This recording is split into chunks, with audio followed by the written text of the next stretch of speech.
bom Boa saber. noite.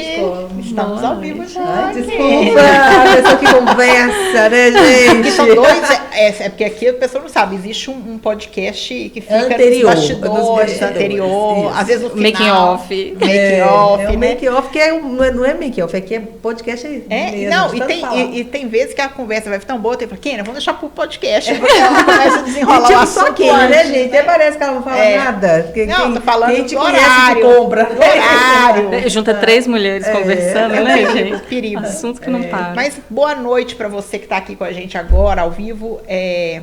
Toda terça um encontro com uma mulher que traz inspiração, com um homem também. Já tivemos os nossos divos aqui, tem outros aí previstos para vir. Hoje a gente tem a presença da Karina Pani. Olha que chique, Pani.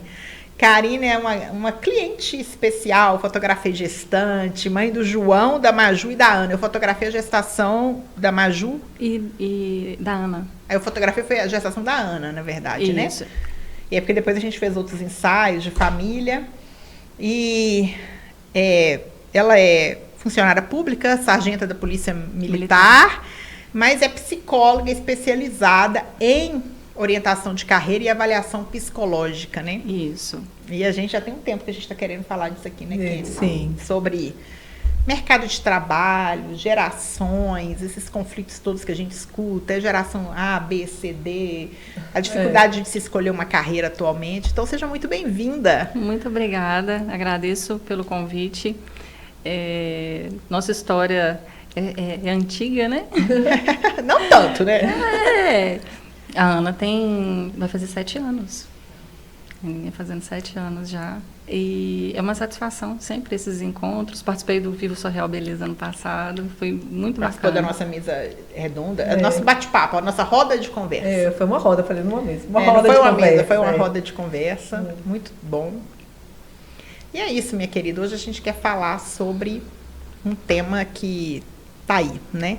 Eu falo que no ano 2000, eu tive acesso a um artigo do Peter Drucker, em que, na verdade, era aquela revista Você S.A., ela trouxe uma reportagem baseada numa conferência que o Peter Drucker tinha feito no ano 2000 para os universitários lá de Harvard. E aí ele falava sobre a revolução tecnológica. E ele dizia, ano 2000, que nós estamos vivendo a maior revolução da história da humanidade, que muda sem precedentes a condição humana. E ele fala o seguinte, por que muda a condição humana diferente de outras revoluções, né? A do fogo, a industrial. Porque pela primeira vez o ser humano vai ter que aprender a administrar a si mesmo e fazer escolhas. O que sempre lhe foi negado ao longo dos outros anos, dos séculos e tal. E é uma revolução na condição humana porque nós não estamos definitivamente preparados para isso. Bom, isso foi escrito em 1999, foi publicado no ano 2000, já estamos em 2025 e nunca teve tão atual e parece que cada dia está pior. Então, se foi difícil para a gente escolher uma carreira, assim, pensar, o que dirá hoje para essa turma que está chegando aí com esse tanto de profissão nova, com a galera que não quer mais estudar, porque afinal de contas vale ser coach, não jovem. Não quer ser CLT, né? A grande discussão do CLT como se fosse... Virou bullying. Como se fosse uma coisa ruim, né? Por natureza, né? Por no TikTok tem vários vídeos em que você vai fazer bullying com os adolescentes, o seu CLT, como se fosse assim, ser pobre. O que está acontecendo, Karina? Conta pra gente. Essa mudança mesmo das gerações, essa dificuldade. Antes era difícil, igual você falou assim, as pessoas eram privadas de fazer escolhas por si mesmas. Então, a gente tinha uma sociedade muito dura, muito rígida em suas regras, que ditava ali os comportamentos. Na verdade, ela continua ditando os comportamentos. O que houve foi uma flexibilização muito grande, muito acesso à informação e um acesso quase que instantâneo, que foi justamente o que ele fala da revolução tecnológica via internet e agora o que a gente está começando a viver, que é da inteligência artificial. Então, a gente vive, como o Bauman diz, né, da modernidade líquida. Então, é tudo muito fluido, muito quase que superficial, inclusive os laços humanos. Então, essa dificuldade que a gente tem hoje em nutrir, em manter esses laços, em conviver ser humano vem perdendo ao longo do tempo a habilidade de convivência cara a cara. O que foi sendo substituído pela internet, pelas redes sociais, e que não substitui o cara a cara, não substitui. Porque quando você está frente a frente com a pessoa, você tem que lidar ali com a expressão corporal dela. Você vê imediatamente se a pessoa está gostando, se ela não está gostando, se você está agradando, se não está. E isso faz parte de uma habilidade humana que é a habilidade social. Então, as redes sociais e essas vivências vêm fazendo a gente perder essa habilidade ao longo do tempo. Se eu não quero conversar com a pessoa, ela não está vendo o meu rosto. Eu posso mandar uma figurinha ali, que eu deixo em dúvida, simplesmente não respondo, ou deixo para lá, ou, como a sociedade autoriza hoje em dia, né, não sou obrigada a nada. Cancelo, deixo de seguir, bloqueio. Então, as relações humanas hoje, as interações, elas são traduzidas a isso. Não tem mais aquela insistência no conviver. Inclusive, tem um poema muito bacana que eu gosto, do Carlos Drummond de Andrade, que é O Homem, as Viagens, que ele fala justamente isso. O homem, bicho da terra tão pequeno, chateia-se na terra, faz um foguete, uma nave, vai para Marte, e chega em Marte, é a mesma coisa. E aí ele vai para outro lugar, e chega no outro lugar, a mesma coisa. E aí, por fim, resta ao homem a dificílima viagem de si a si mesmo. Exatamente. Nossa, que sensacional, né? Que texto maravilhoso. É incrível. Drummond, né? Isso. Então, ele fala justamente dessa viagem. E aí, trazendo para o contexto de adoecimento social que a gente vive hoje, igual o burnout, muito comum, a despersonalização é um dos critérios de diagnóstico. Então, o que é a despersonalização? Eu me perder de mim mesmo.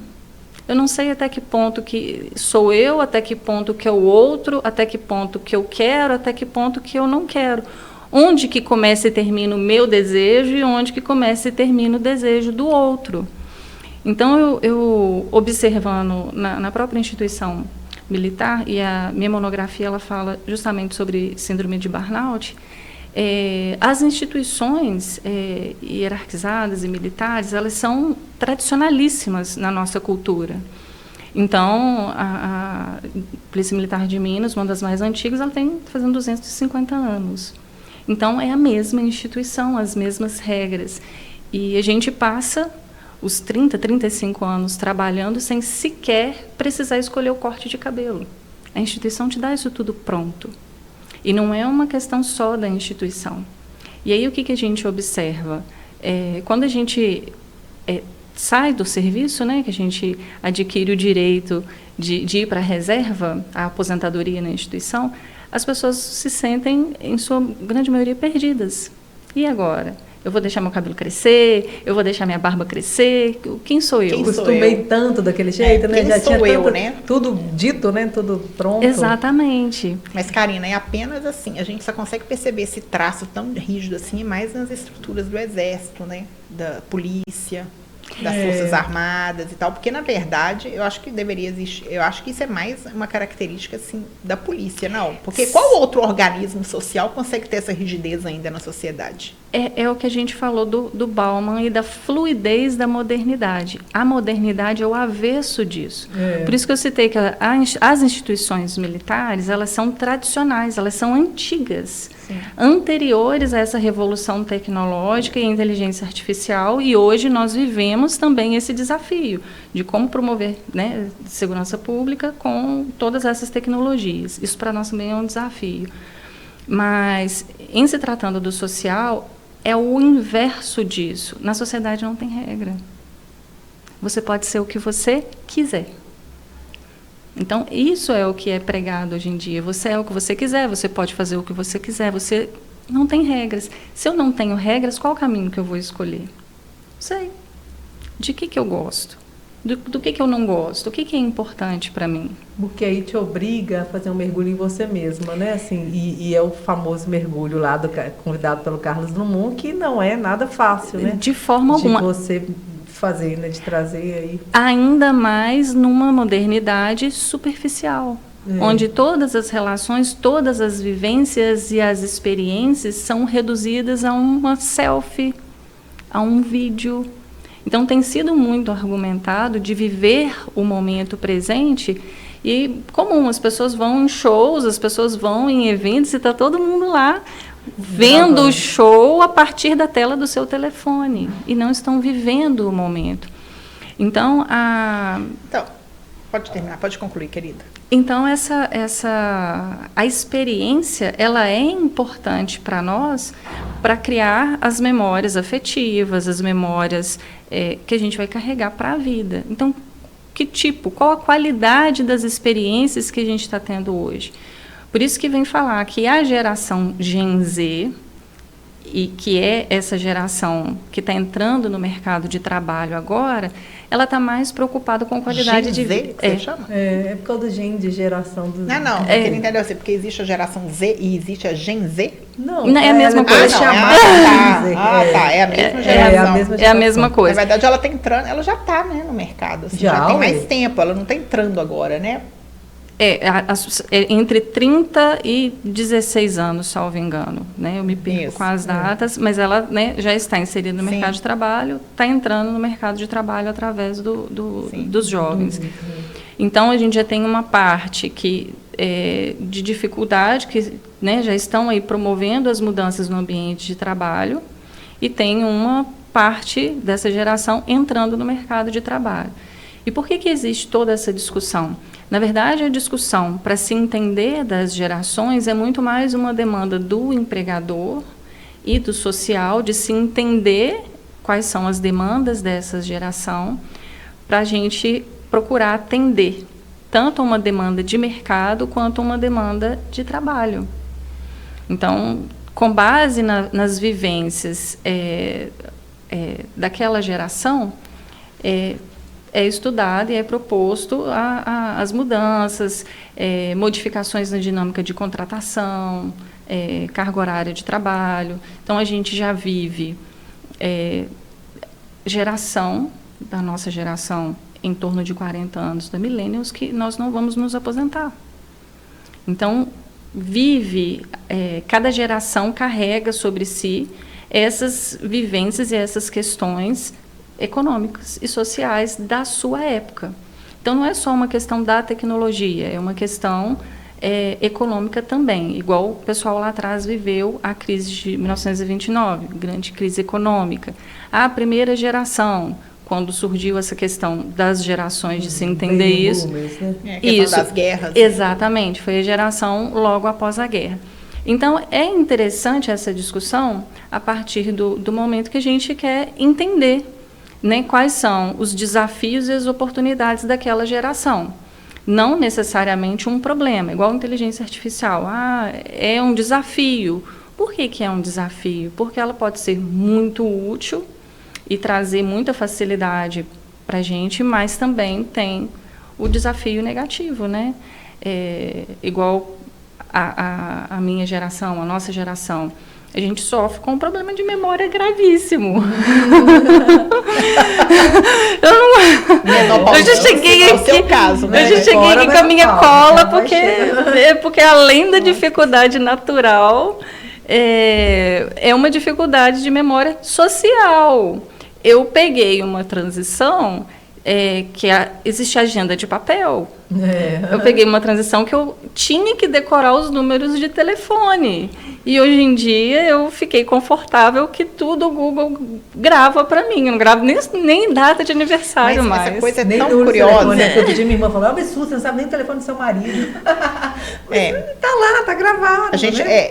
Eu penso assim que existe um lapso, a neurociência deve estudar isso aí na questão da memória, porque a gente parou de gravar as coisas, né? Então, quantas vezes você vai num lugar e você pergunta para a pessoa 1000 vezes o endereço?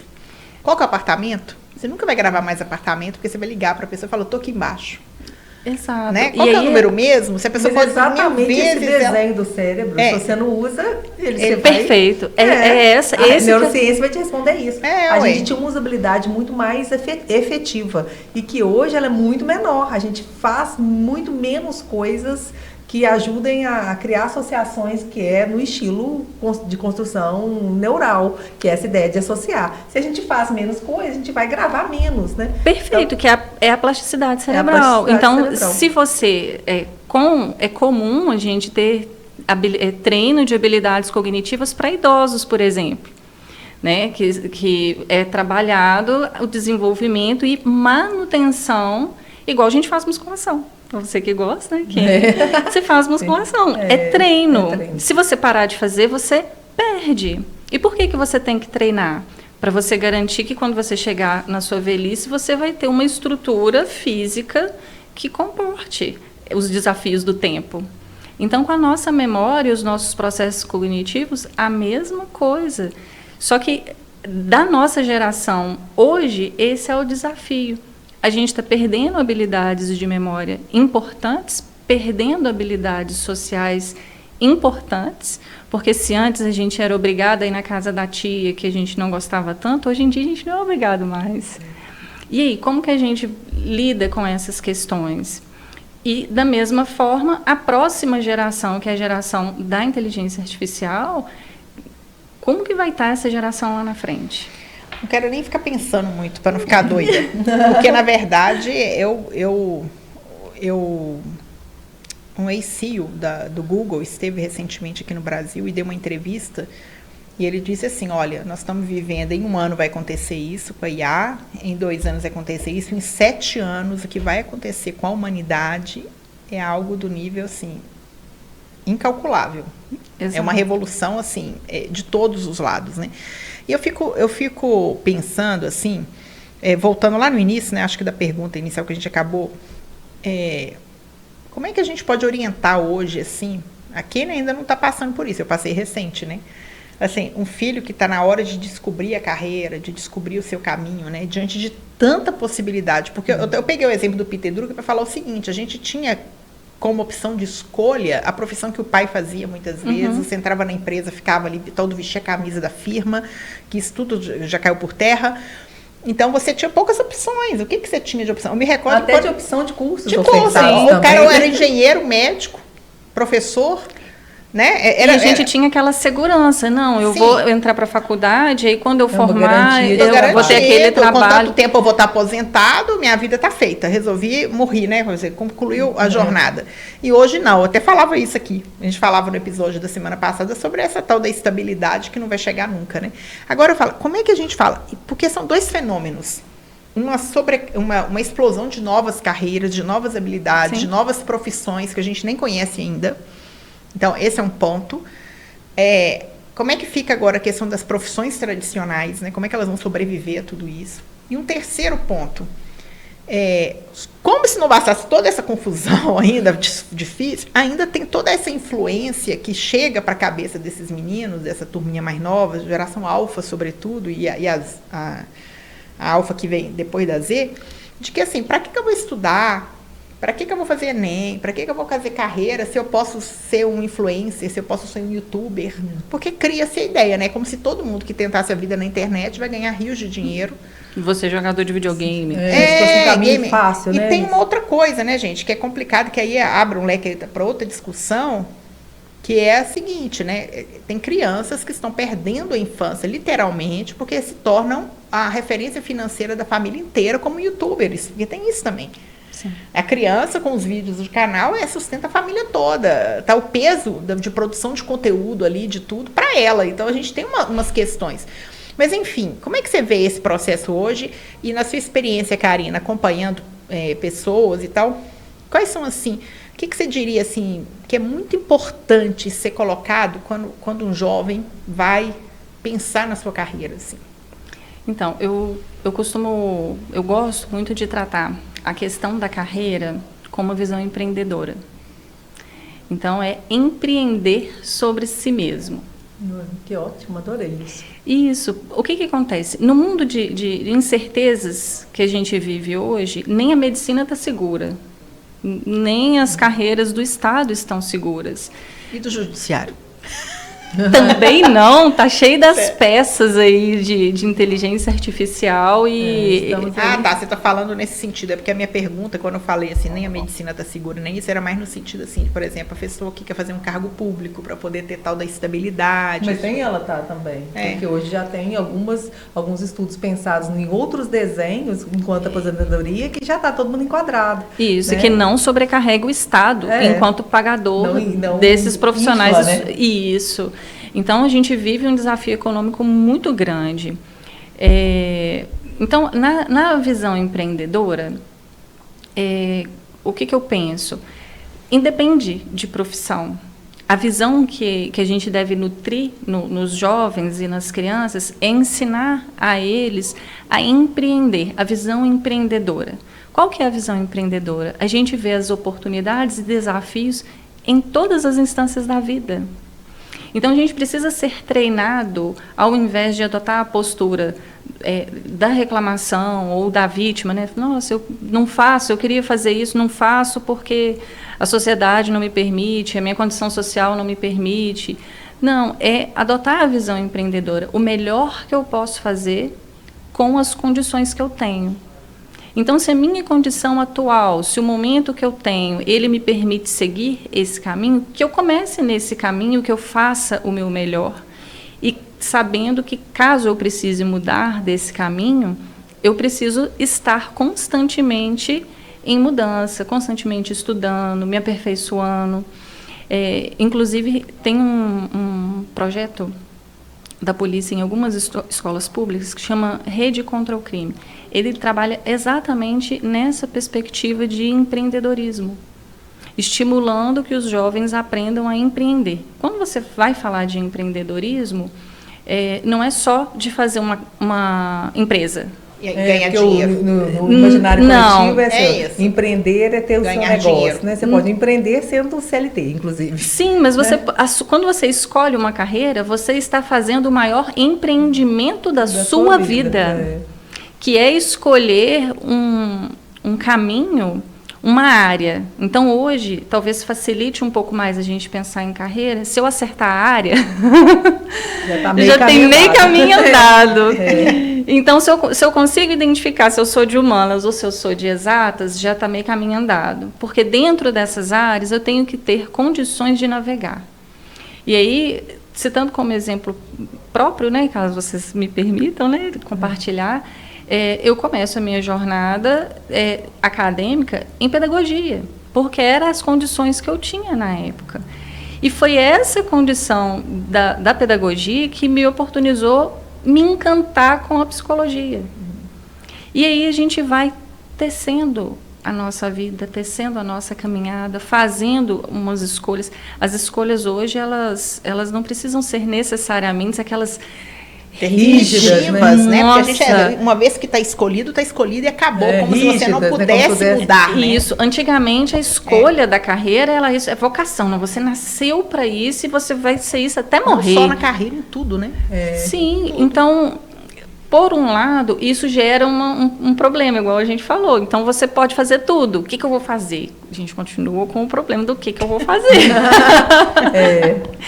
Então, eu gosto de trabalhar isso, inclusive com as minhas próprias crianças, sempre dando oportunidades. Então, aprendi lá na época da pedagogia que a nossa função, não só enquanto pais, mas enquanto pedagogos na época, né, é deixar portas e janelas abertas. De fato, um mundo de possibilidades. E que isso seja incentivado nas pequenas coisas, na autonomia. Então, proporcionar momentos para as crianças que elas possam ser treinadas para a autonomia, vivenciar, experimentar outras experiências, outros fazeres, e buscando essas referências das áreas. Então, é importante, o primeiro passo da escolha profissional é o que eu chamo de visão. São 3 etapas: visão, estratégia e resultado. Na etapa da visão, eu vou tratar da olhar. Então, o primeiro olhar é olhar para si. Então, eu preciso olhar para minha família, olhar para minha, né, para minha história, entender de onde eu vim, quem que eu sou, para então eu conseguir olhar para fora e saber do que eu gosto, quais são as minhas preferências, o que eu não gosto, para então eu olhar para o social. O que eu tenho no meu contexto social, qualquer que seja, que vá me gerar oportunidades e desafios. E a partir dali eu fazer escolhas. O que não pode é a gente estacionar. Interessante que me veio quando você me falava, me veio muito essa ideia de que hoje, antigamente, era como se a gente pegasse, no contexto do itinerário, é como se a gente pegasse um ônibus ou qualquer transporte que tivesse um único destino, assim, né? Ele tem aquele destino final. E hoje eu percebo claramente que é como se a gente tivesse milhares de ramificações, talvez naquela área. Então, naquela área eu posso navegar em vários outros quesitos e, ao mesmo tempo, eu continuo no meu itinerário, na minha caminhada, sim, mas eu não tenho um destino único, né? Assim, eu não tenho um destino que eu tenho que chegar ali, né? Eu posso navegar, eu posso passear por vários elementos que compõem aquilo que eu me identifico, que eu gosto, né? Eu gosto muito do significado do Ikigai, né? Assim, aquilo que eu faço bem, aquilo que eu faço e sou remunerada para isso, aquilo que eu faço e gosto de fazer, e aquilo que a sociedade precisa, né? Eu encontro sim, a convergência. A convergência, né? Obrigada. A convergência dessas três coisas. Eu faço e sou boa, beleza. Gosto de fazer. Me pagam para isso e a sociedade precisa. Eu brinco que professor é exatamente isso, né? Essa convergência dessas três coisas. Então eu percebo que é muito isso, assim, esse caminho que você vai trilhando, e muitas vezes, na atualidade, então, a gente tem muitas vertentes, né, muitas possibilidades, não existe mais só um tipo de curso, ou aquele curso, né, você tem, até dentro da própria área, tem milhares de outros. Vamos falar aqui, ó, exemplo na mesa, jogado aqui na mesa, né, colocado aqui na mesa, melhor.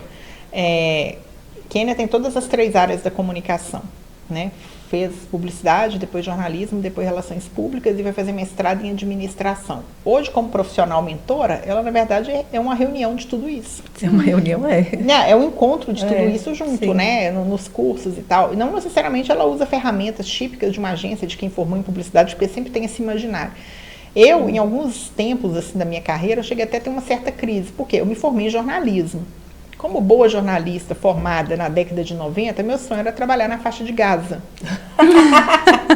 Nossa Senhora, rir para não chorar, porque infelizmente ainda continua em guerra, triste, né? Triste demais. Eu tô falando assim, é porque o meu imaginário era o seguinte, quando eu decidi fazer jornalismo, eu pensava assim, eu olhava para Glória Maria, falava, uau, essa mulher ganhar para poder rodar o mundo, né? Mas quem chega no jornalismo no lugar da Glória Maria? É o youtuber da minha época. O social, é o olhar social. Interessante isso, né? Porque você... Caiu na real aí. Às vezes você vai olhar, você vai ver que muitos dos problemas geracionais, eles estão lá atrás de outro modo, né? Se eu pegar um retrovisor, como eu estou dirigindo, eu olho para trás e falo assim, cara, mas eu me inspirei na Glória Maria. E outra pessoa pode estar se inspirando nisso. Mas, assim, enfim, qual jornalista que ia chegar no lugar da Glória Maria? Pouquíssimas, para contar no dedo. Mas, então, eu quis fazer jornalismo por causa disso. E depois, trabalhando no interior, né? Eu trabalhei na Folha. Trabalhei na Folha. De Matozinhos, filho, né? Vamos trabalhei dar na Folha real. de Matozinhos, depois para a Folha de Pedro Leopoldo. Quando chegou em Belo Horizonte, as folhas todas. Folha. Aí uma pena. Aí eu saí. Mas o fato é que a Camila morrendo de rir.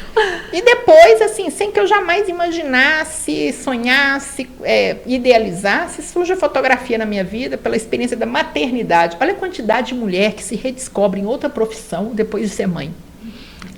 Isso milhões, assim, né? Acho que é um caminho, né? Cara, e muitas com carreira acadêmica consolidada, que tinha empregos fixos e tem que redefinir a história e tal. Ou seja, então eu vou para fotografia, vou fazer 20 anos de fotografia no ano que vem.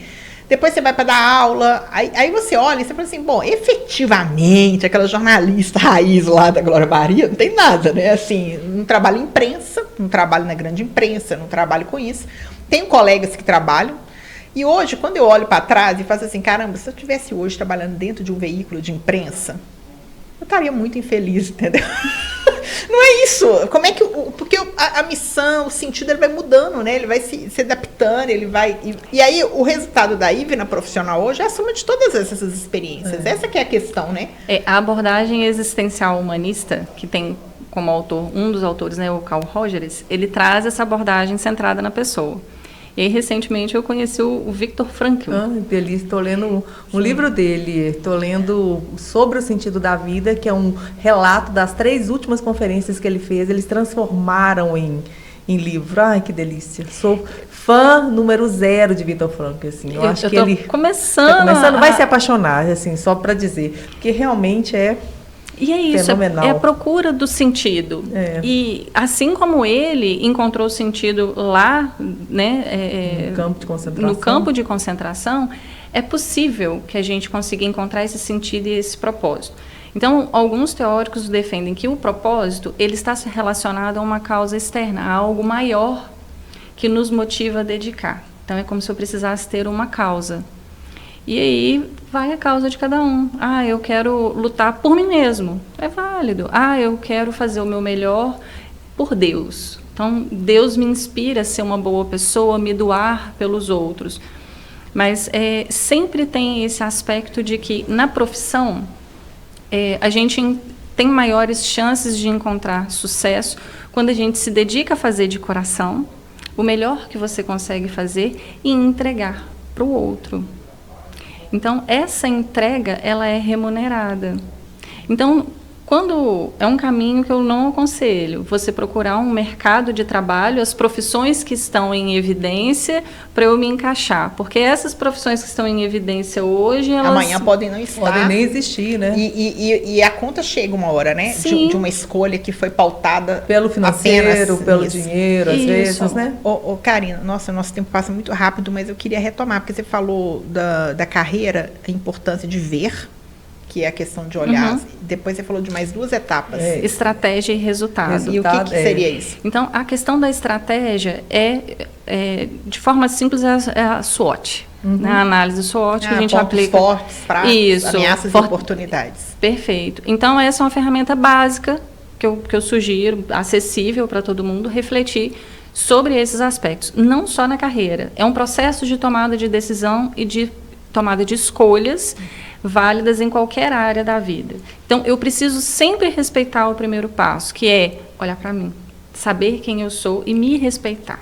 Respeitar as minhas limitações, entender quais são as minhas limitações, porque nós temos. Então, então a gente tem as nossas limitações, inclusive das coisas que eu não gosto de fazer, o que eu não quero, o que me incomoda. Então eu preciso primeiro me respeitar, olhar para mim, olhar para a minha história com respeito e também com admiração pelo melhor que eu consigo ser. Então depois que eu olhei para mim, eu consigo olhar para fora.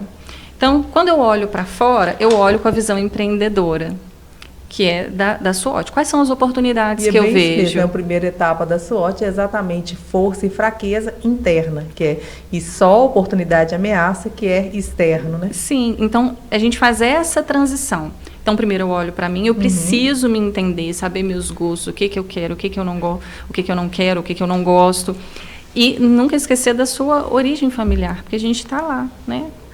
Então, a partir disso, eu olho para o ambiente. E tento observar quais são as oportunidades. E isso está atrelado ao meu momento de vida. Em que momento de vida que eu estou? Porque as escolhas profissionais e as escolhas na vida, a gente sempre faz escolhas diariamente, em todos os momentos da nossa vida. Então, se eu estou nos meus 18 anos, eu vivo aquele conflito do eu preciso ter uma renda, eu preciso trabalhar, mas eu também preciso escolher um caminho. Então, nesse primeiro caminho, nessa faixa de idade, eu preciso pelo menos entender. E aí, quando você olha para a sua história, né, você olha lá para a sua jornada escolar. Onde eram as minhas melhores notas? Onde que eu performava melhor?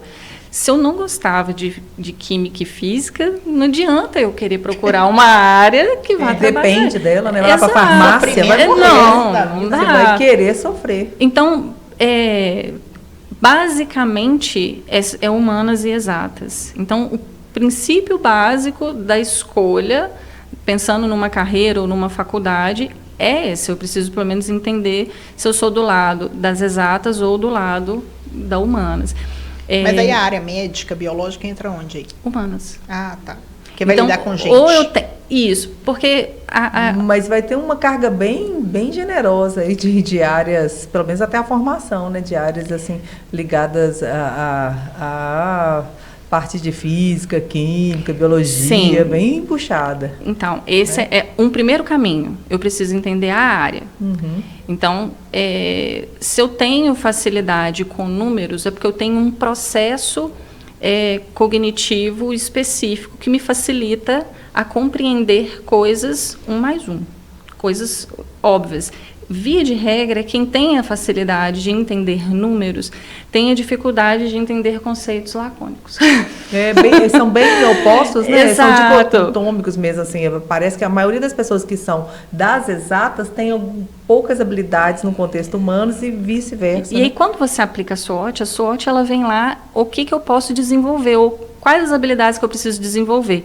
Porque hoje, considerando o Enem, eu preciso performar bem... Podia explicar para as pessoas o que é esse SWOT, né? Para quem está nos assistindo, porque é uma coisa meio técnica, eu até falei rápido aqui, né? Um quadrante que você faz, explica aí. Isso. A Kenny começou a falar muito bem. A melhor opção é, se até se você fazer em casa, pega uma folha A4, dobre 2 vezes, vai ficar formando 4 quadrantes, né? Assim, você vai dobrar uma vez, depois dobrar de novo. Então, nesses 4 quadrantes. Na primeira parte, você vai escrever fofa, que não é quem vos fala, também sou. Você vai escrever F, né? Aí você vai escrever fofa, mas da seguinte forma. Em cima vai ser os internos. Então, você vai pensar em FF, força e fraqueza, ambiente interno, meu. E embaixo, oportunidade e ameaça, ambiente externo, né? Então, esses quadrantes, se quiser, você pode até fazer. Dobra a folha em 4 partes, faz, né? Escreve. Lá no podcast, depois eu sugiro a gente deixar um link. Deixa um link como foi. Estamos falando com profissional, né, gente? É outro nível. Muito bem. Assim, é só para que alguém entender, possa querer né? fazer, entender. Eu acho que é muito bom, muito útil. E é útil em todas as áreas da vida que envolve o processo de escolha. É uma análise, né? Exato. Então, entender pelo menos de que lado que eu funciono. Sim, que é a parte da estratégia. Isso, é a parte do olhar para si. Eu preciso entender se eu funciono mais com 1 mais 1 é 2, e eu tenho facilidade em compreender esses conceitos lógicos, matemáticos, ou se eu funciono mais num conceito aberto. Se eu tenho mais facilidade em entender uma frase da filosofia que eu adoro, que é: o homem não entra 2 vezes no mesmo rio. Porque nem o homem, né, é o mesmo, nem o rio e mesmo. Nem o rio é o mesmo. Aí quem é da humanas fala assim: nossa, que legal, eu entendi. Aí fica apaixonada, né? Quem é da matemática. Quem é da matemática fica olhando. Como assim? O rio é o mesmo. Nossa, eu não gosto dessa gente que viaja. Cartesiano, né? Quem é das exatas, normalmente muito cartesiano. É muito 2 mais 2, 4. Não dá para dar 5. A gente dá 5 até se bobear 6. Que rio que é esse? Nossa, viaja, não. Então, bem. Basicamente é isso, né? Os 2 lados que a gente tem. E a partir daí, claro que existe uma questão de especificidade. Então, eu vou precisar desenvolver habilidades de matemática, mas dentro dessa área, eu consigo, assim, escolher áreas em que eu vou ter mais ou menos matemática, mais ou menos química, e aí a gente vai equilibrando o pacote e vai avançando. Então, é importante, quando a gente vai fazer o processo de orientação, a gente fazer com um profissional que vai ter, né, vai estar dedicado. A gente aplica testes para poder verificar de forma mais objetiva essas questões, auxiliar nesse processo do ver. Então, olha, quem é você, como, né, as questões da personalidade da pessoa. E, a partir daí, a gente segue para a estratégia. Qual que é a estratégia? Se eu identifiquei minhas forças e as minhas fraquezas, e junto disso, junto da minha fraqueza, eu identifiquei uma necessidade a ser trabalhada. Se eu sou ruim em matemática, se matemática é a minha fraqueza, eu preciso trabalhar matemática.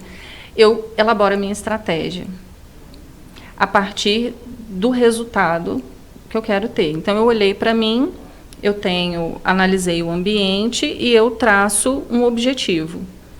Objetivo genérico num primeiro momento, que é: eu quero passar na faculdade, eu quero passar num curso, eu quero mudar de profissão.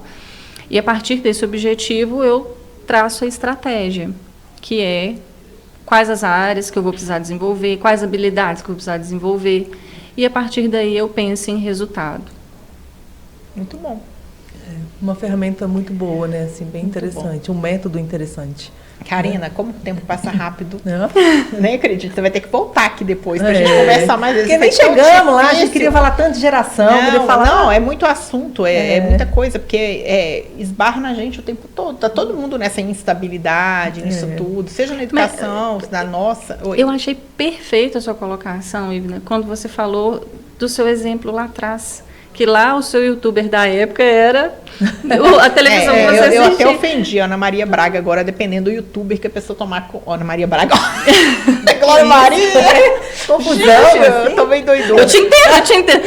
A Glória Maria, né? Mas assim, é porque cada geração usando as ferramentas e os meios que elas têm, né? Exato. Eu acho então... que isso é muito importante, porque eu gosto sempre de trazer esse termômetro quando vai analisar essas questões de geração, justamente por isso. Porque, por exemplo, se a gente... Quando eu, na nossa geração, escutava El Chan, essas músicas todas, que cá pra nós era um lixo também. Como meu marido fala, a gente sobreviveu. Eles não vão sobreviver ao funk com todo...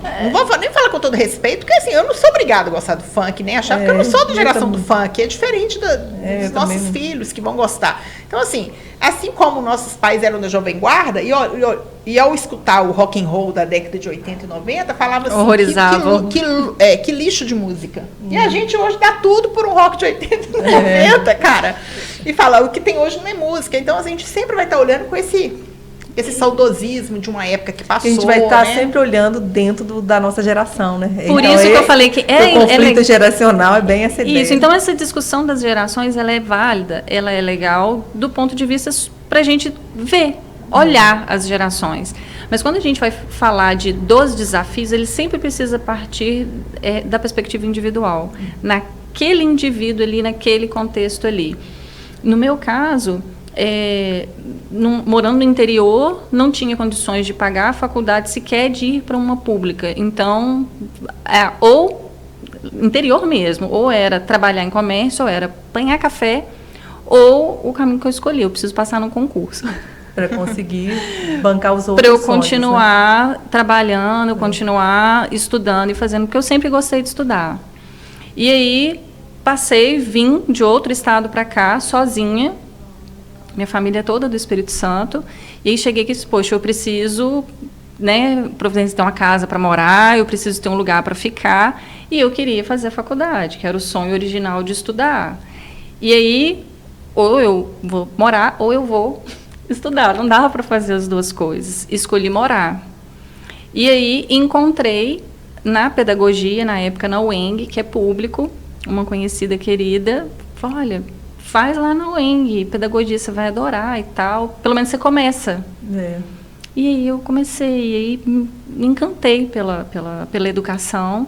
Na educação conheci a psicologia, e assim a gente vai construindo a nossa história. Mas ela fez um trabalho muito bacana com a minha filha mais velha de redefinição de escolha profissional quando ela estava já aí nessa fase do Enem. Foi um trabalho brilhante, ela está muito feliz, né, com a escolha que fez. Foi um instrumento muito importante. Aqui, ela é diva também, gente. Ela é da comunidade diva. E ela tem direito a uma caneca personalizada. Que ela nunca buscou, então hoje eu vou entregar. Você tinha que entregar a caneca lá. Obrigada. Porque a sua caneca estava lá guardada. Desse evento. E acabou que não entregou, então tá aí hoje. Então, a gente quer agradecer, Karina. Foi uma conversa, assim... boa demais da conta. Muito obrigada, viu? Adoro vocês. Parabéns pelo trabalho. Sou fã do trabalho de vocês. E me inspiram profissionalmente. Que bom. Nossa, ela pegou tanta frase bonita que hoje, aquela do Rio, da filosofia, do Carlos Drummond de Andrade. Vai dar milhares de cortes bonitos. Vão dar cortes muito lindos. Então é isso, pessoal. Vamos fazer o nosso brinde, porque diva... Pode com água. Essa diva pode. Curte, compartilha, manda coração. Faz tudo que tem que fazer, gente.